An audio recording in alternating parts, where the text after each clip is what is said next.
What's up, guys? We're back with another video here. Today we're going to be working on what I call the shop truck. It's our sled pull / race truck. Right now, as you can see, it's in full sled pull trim. And today we're going to see what it takes to unbolt all the sled pulling stuff and get it down to drag race trim. We built the truck and designed it to do this as efficiently as possible. So nothing's hard to unbolt or anything because we know we're going to be switching back and forth quite a bit. So we want to get it down to basically our drag race weight, see what that is, so we can set up our rear 4-link bars, get some coilovers in this thing with proper spring rates, and do a little bit of testing before drag race season here. So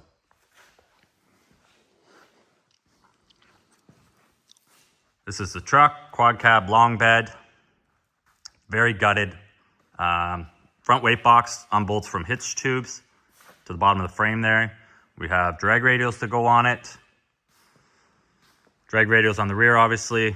The flares will come off. I only run them when I run the duals.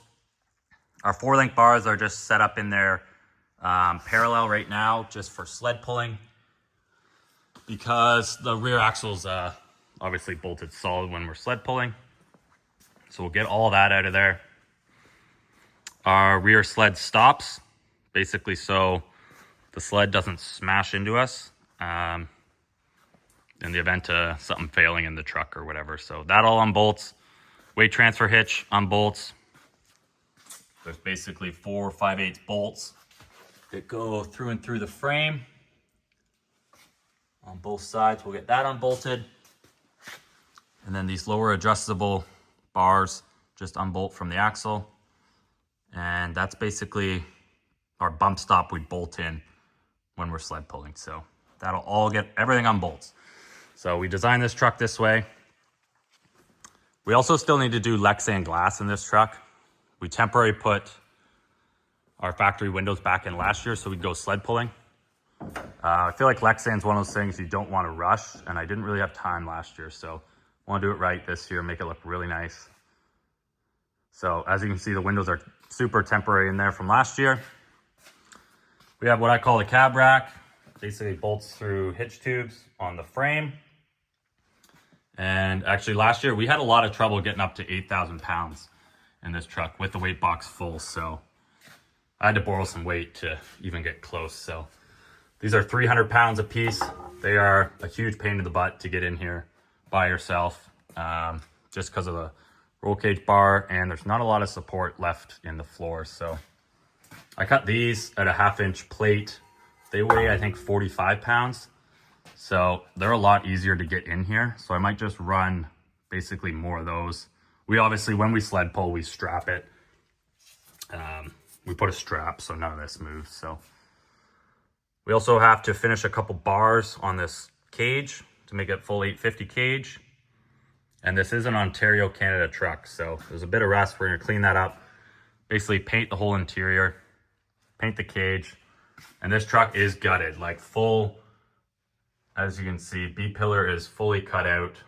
Doors are gutted. Rear section's all fully gutted. Back wall's cut out.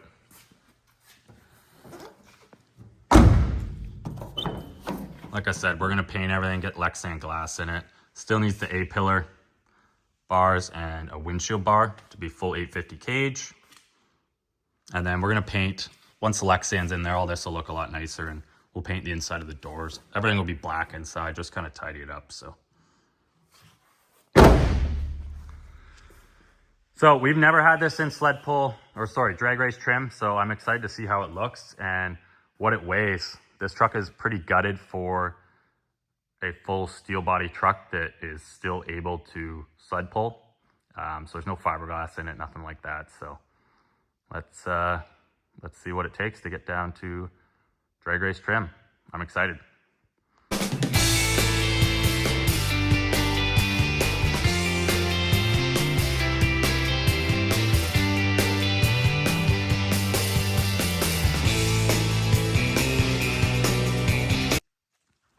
Just like that, weight box is off, slid out, no problems.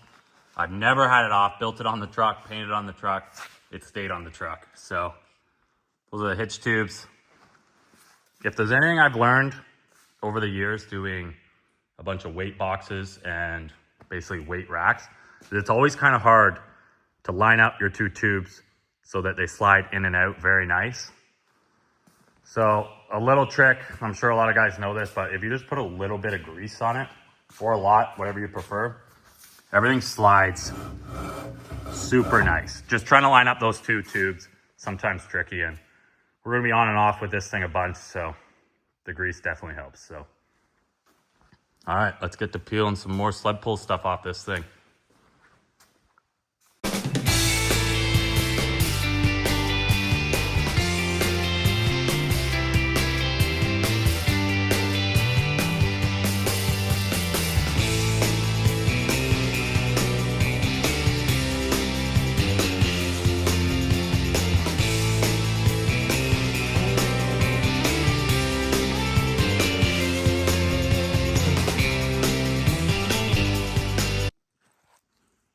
Okay, back end's looking a little more empty here.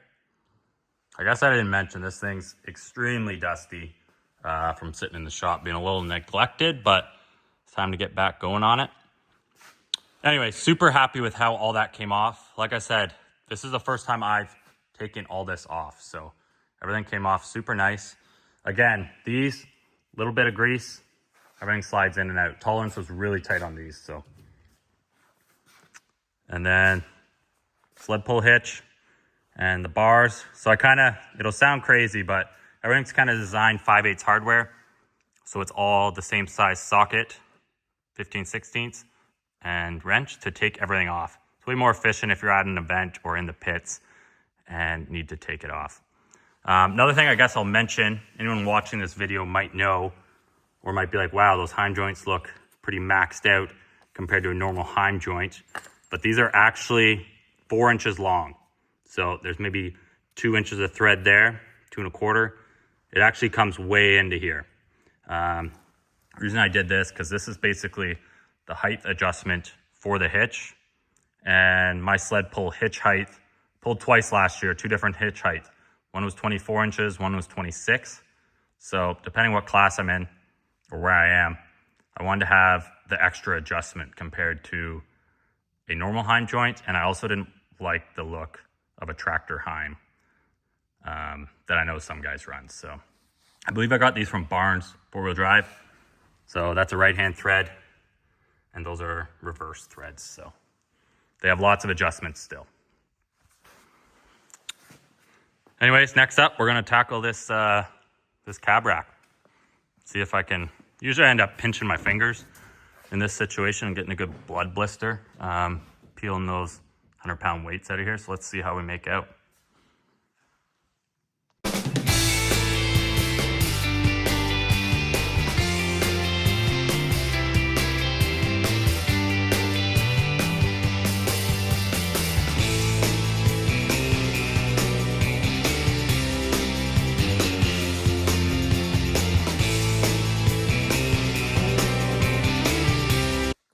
All right, that was a workout, but cab rack is removed from the cab.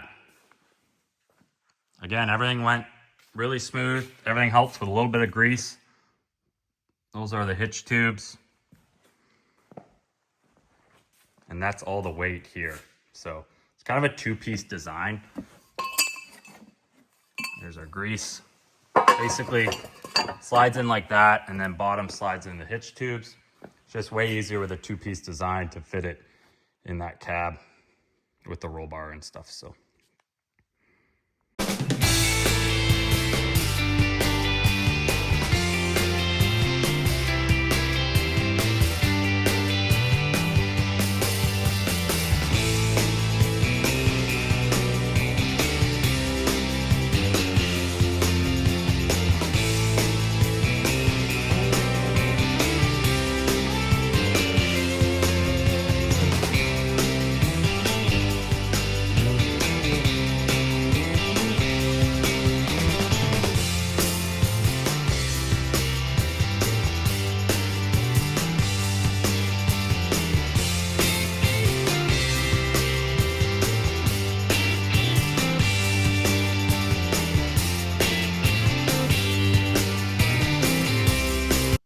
All right, just like that, we're in what we're gonna call drag race trim with the truck here.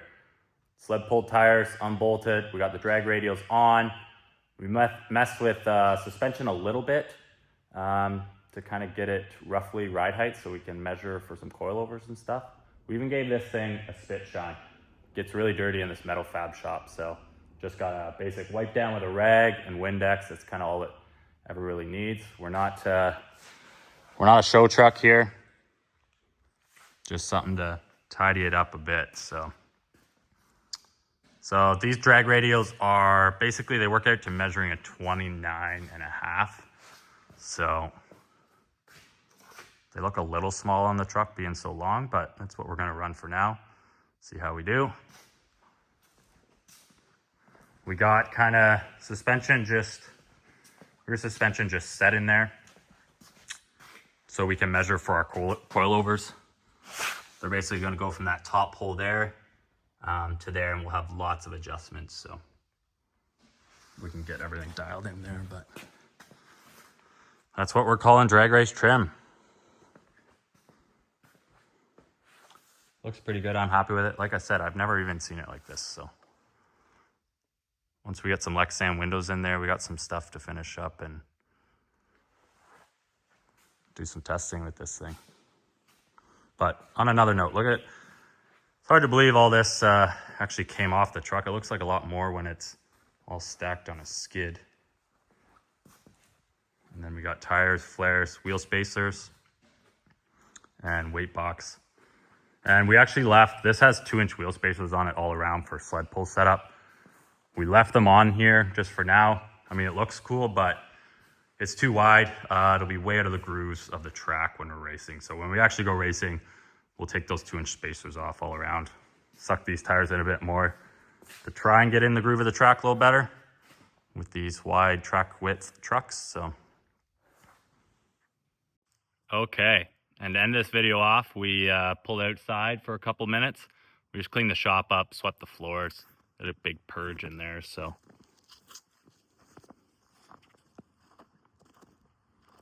here we are outside.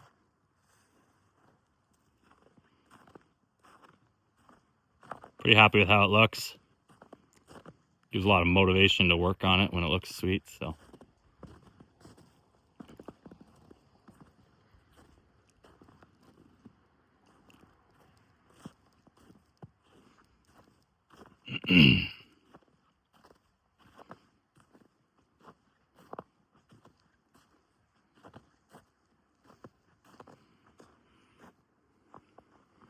There we go. All right, if you like the video, subscribe, and we're gonna keep plugging away on this thing, get ready for race season.